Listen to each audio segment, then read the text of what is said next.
This happened fairly recently. I'm a late 20s male, around 6'4" and about 180 pounds. I'm sometimes too nice to my friends. I tend to do favors for them, even if it's pretty ridiculous, just so long as it's not terribly out of my way. Most of the time, it's help, I'm drunk, I need a ride home. Well, one night, at around 1:30 AM, I get a call. A very drunk friend of mine, Claire, is begging me to come and pick her up and give her a ride home. The bar she's at is closing soon, and she's too drunk to drive.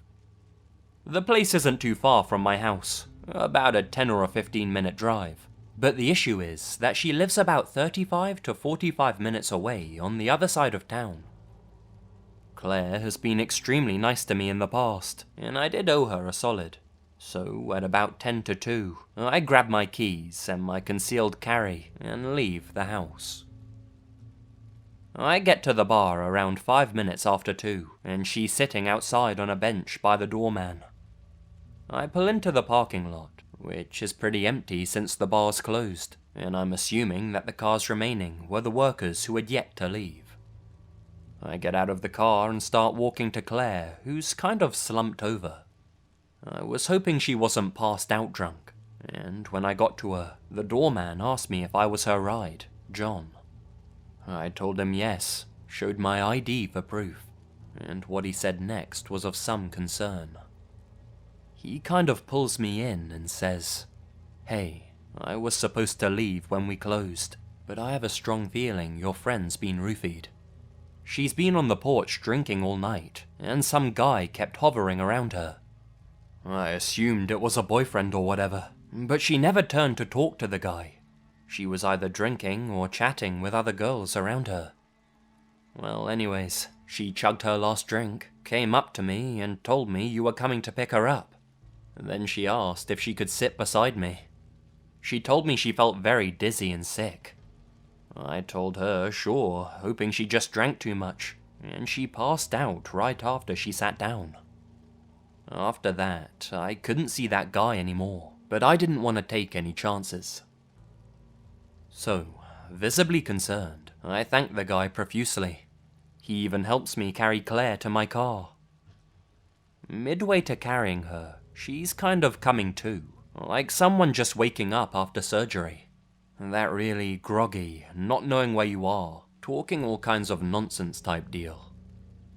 I don't remember exactly what she was talking about, but I'm sure if I wasn't on high alert about her possibly being drugged, it would have been some funny shit.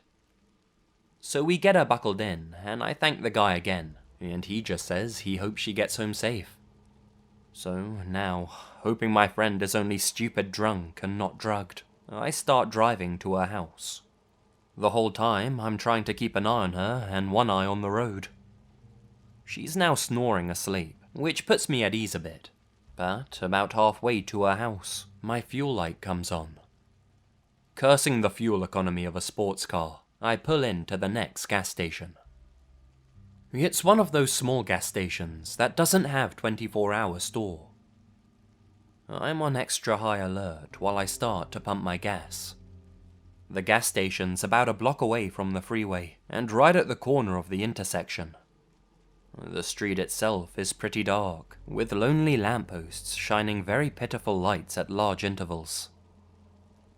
I get that really dead feeling, like this place is just abandoned. To give an idea of positioning, because this is important, the gas station is at the corner of the intersection. The storefront would be facing south, and we were right in front of it where the pumps were. The east would be where the air pumps for tires and parking spaces were, and the north would be a diesel fuel pump right behind the store, accessible from the street behind the gas station. I drive a Corvette, so the filler is on the rear end of the car, and I'm leaning against the rear looking around. To my left, I hear this weird, metallic scraping sound.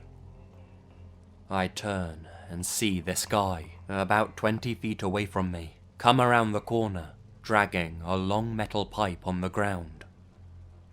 I immediately sense that I'm in a possibly dangerous situation now. The guy looks almost possessed, but he's not looking at me. Rather, he's trying to look into my car. I'm on the defensive, but I hope I can get him to leave, so I call out, "Hey, everything alright?" Without looking at me, he answers back, "You took my girlfriend from me. I'm here to take her back." Now he turns to look at me, and he's got blood in his eyes. Before he begins to take a step though, I start yelling, hoping it'll get him to back off. Like I said, I'm over 6 foot, and not exactly skinny. I'm not exactly bulky either, but I do have a really deep voice. Back the fuck off, turn around and leave, and no one has to get hurt. He takes a step towards me, clearly unimpressed. So, almost automatically, I pull my handgun from the inside waistband holster and draw a bead on him. Back the fuck off! You don't have to die. Pretty sure my voice cracked because, A, I'm scared shitless. No amount of self-defense classes and time at the range prepares you emotionally for this kind of situation. B, even though I carry, I'm really against violence, and killing someone is not something I want to do. And C, did I mention I'm fucking scared? Anyway, in a panic, the fucker throws the pipe at me. It whizzes by, thankfully not towards my car, but to my right, and I dive behind my car for cover. I have no idea if he has a gun himself or what, but I was gonna put some kind of cover between me and him. By the time I kneel up and aim over the rear of my car, he's booked it. I hear a car door slam and tires screech, and he launches off the curb on the east side of the lot and is tearing down the road, swaying all over the place. In my own panicked hurry, I pull the pump out of the car, screw the cap on, and tear out of there myself. Claire, however, is still passed out in my car, and now I'm afraid, because I'm convinced she's been drugged, and we were followed by that guy. Me, being more concerned about her earlier and keeping my eyes on the road, I mustn't have noticed being followed. The whole way back to her house, I'm wary of any car that's behind me. I'm also driving very aggressively, read speeding like a jackass, and when I get to Claire's neighborhood, I circle a separate block that's not hers 4 times to make sure no one's followed me. When I was satisfied I wasn't being followed anymore, I pulled up to her house and tried to shake her awake. She's doing that groggy, waking up stuff from before, but now she's able to get up. I'm able to walk her to the door, and I get her keys from her bag. Thank God, I think. I was worried I was going to have to call an ambulance if she didn't wake up. I managed to walk her inside, and at this point, she's kind of coming around, asking me what's going on, where she is, etc. I'd tell her she's home and get her to lie down. She's completely lost looking, and her eyes start to well up. She clings to me and starts sobbing. She's still very out of it, but I'm guessing she realizes something bad was going on or attempted on her. I was able to get her to go to sleep. I write a note for her which pretty much said, "Hey, I'll be in the next room. We're going to the hospital tomorrow morning to get you checked out." Fast forward to the morning. She's sick as a dog, and after she expelled some demons from her stomach, I drove her to the hospital where she got tested and treated. They did a urine test and found traces of Rohypnol. In the days after, we went back to the bar and let them know what happened. I gave as good a description of the guy as I could. Claire decided against filing a police report, and I respectfully went with her wishes.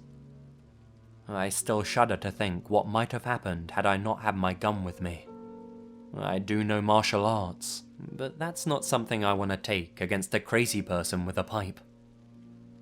Claire still doesn't remember much from the night, except calling me and wanting to sit next to the doorman. My advice for you guys listening: either be with friends you trust when you go out, or at least be vigilant if you're by yourself. That night could have ended badly in 1,000 different ways, but thankfully, even luckily, Everyone made it out safe.